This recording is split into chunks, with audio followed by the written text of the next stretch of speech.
it's Sherri from A Quilting Life, and I'm here today to share my very first work in progress finish of 2026. I finished up a small project using my 6-inch blocks from the 2025 block of the month. And so I'm going to tell you all the things about this, and then I'm also going to share the Fat Quarter Shop Cupid Box and the Fat Quarter Shop January Sew Sampler Box. There's a ton of great products in both of these boxes. Also, before we get started, I just want to mention that there is a new quilt behind me.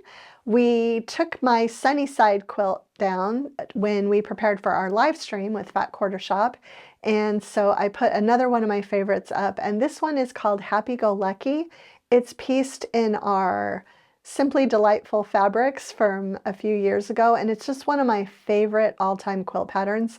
I actually designed it to work as a wonderful scrap quilt, and I've always wanted to remake this one using just a variety of our collections, but this one is pieced in our Simply Delightful collection.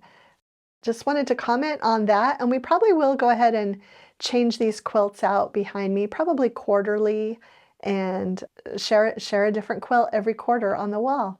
Okay, let's go ahead and get started talking about this quilt.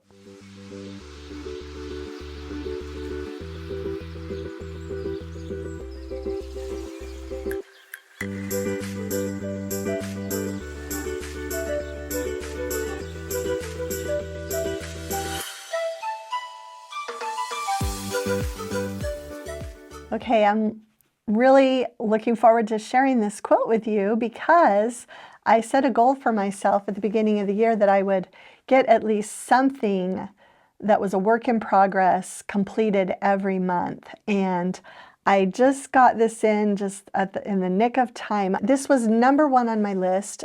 If you think it looks a little bit familiar, that's because these are the 6-inch blocks from my 2025 block of the month. Now, I made 2 of everything throughout the year while I was sewing so that I could, have a couple different options to show everybody, and also so that I could put one block with my log cabin setting. And I always intended to use these perhaps for a table runner. So we did go ahead and put a table runner finishing in your finishing instructions. After it was all said and done, I kind of just thought this would make such a fun mini or wall hanging, because as I would take pictures of these blocks every month, I would picture hanging this quilt on the wall in my sewing room. And as I started hanging mini quilts on the wall above my sewing machine over the past couple weeks, I decided that I really wanted to make this into a small wall hanging. So I put my 12 blocks together.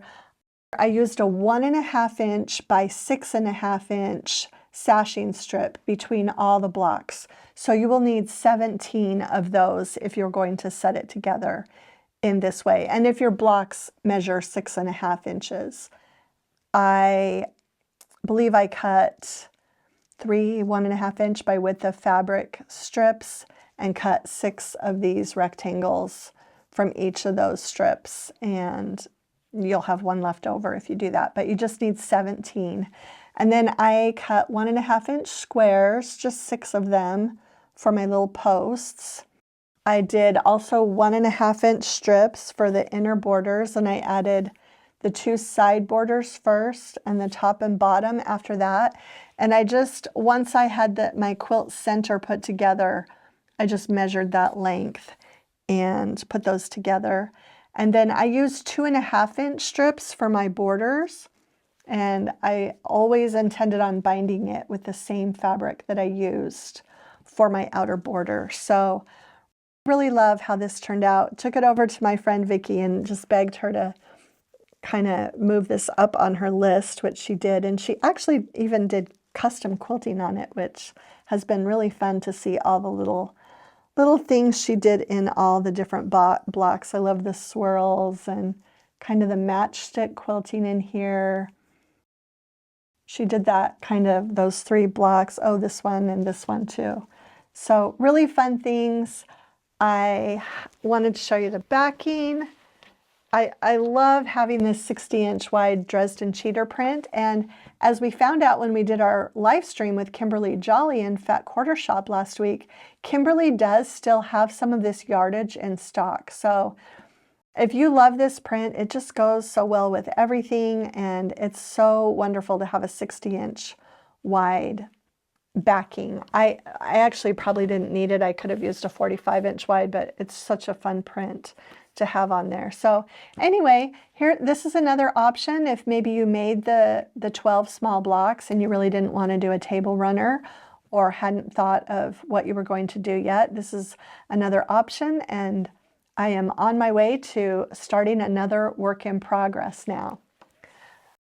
Okay, so I also wanted to share the Fat Quarter Shop boxes that have arrived recently. We'll start with the the Cupid Box. It's a limited edition. I'm not sure if these are still available, but I will put a link in the description if they are, and if not, I will link any products that are still available. So these are an exclusive every year. I really look forward to getting them. And you never know what is going to be inside, but it's always good. So this is the little card that explains everything. This is a seam roller, and I love this, such a fun color. And Kimberly Jolly actually talked about this on our live stream with her the other day, and she said that she used this to press open her seams when she was sewing with the Cuddle fabric. So I'm going to try that next time, but this is very weighty, and so I think it'll do a great job. I'm looking forward to using this.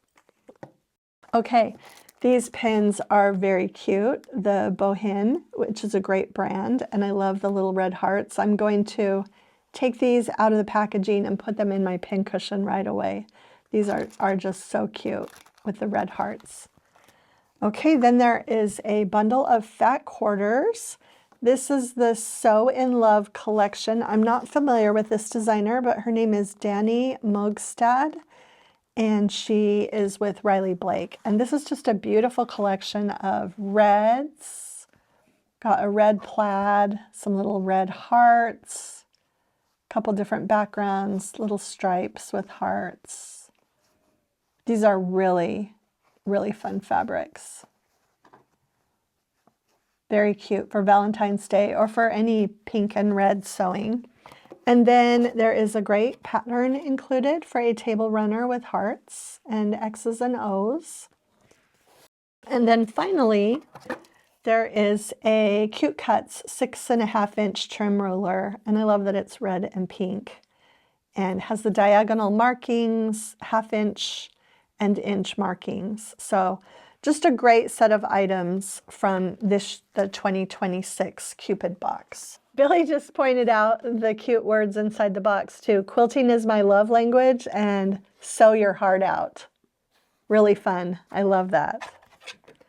Okay, we're going to move now to the January box, and I really wanted to film this quickly when it arrived because I really wanted to use the fabrics. I love the fabrics in this January box, and it's called Bows and Bubbles and Blue Sky. Bows, Bubbles, and Blue Skies. And I knew right away it was going to have Camille's fabric. This is her blueprint collection, and it's so pretty. I've seen a lot of it this summer as we did the retreats with Camille, and just a really fun collection. And I don't know what I'm going to make with it, but I'm going to make something, and soon, because this is the time of year when I like to decorate my own home with blues and navies, and I feel like it's just a serene winter look. And so I will be making something with this very soon. Also included in the box is a spool of Riley Blake confetti cotton threads. I had not heard about this, but it is a 60 weight. I'm guessing it's cotton, 100% cotton. 100% cotton thread, yes. So new to me that Riley Blake is doing thread. Looking forward to trying this out. This is a package with 8-inch by 8-inch batting squares, and it goes with the other items that are included in the pattern. So this is a Quilt As You Go table topper pattern And I believe you use these 8" by 8" squares for this pattern. There's a little tool included, a template, an acrylic template, and it looks very intriguing. The quilt pattern that you use for that is actually, well, actually there's two patterns. So this is a pattern that you can use with the batting, and then they've also included a buttons and bows quilt pattern that is just regular piecing. So again, another option for you to use with your fabric. And a lot of times these boxes are available a la carte, and so if it is available, I will put it in the description. And then finally, we have the flowering. This is block number 10. So that means there are only 2 more blocks left in this collection. And even if you're not getting the boxes, these flowering sew-along patterns are available in PDF, and I think maybe paper too, that you can purchase on the website. So there you go, the January Sew Sampler Box from Fat Quarter Shop, and the January and the February or 2026 limited edition Cupid Box from Fat Quarter Shop, both full of lots of fun notions and fabrics. Okay, so that's it for my first work in progress finish. I hope you enjoyed hearing all about that. If you haven't yet used your 6" blocks from last year, this is a great way to use them if you don't want to make the table runner topper option that's included in the pattern. Also, this will work really with any 6" orphan blocks that you might have. Or if you wanted to even make 12 of one block, it would be a fun project. And then I also hope you enjoyed seeing all of the great products in the 2 boxes from Fat Quarter Shop. If you enjoyed today's video, please hit the like button, subscribe to our channel if you haven't already, and share this video with a friend. Thanks so much for stopping by.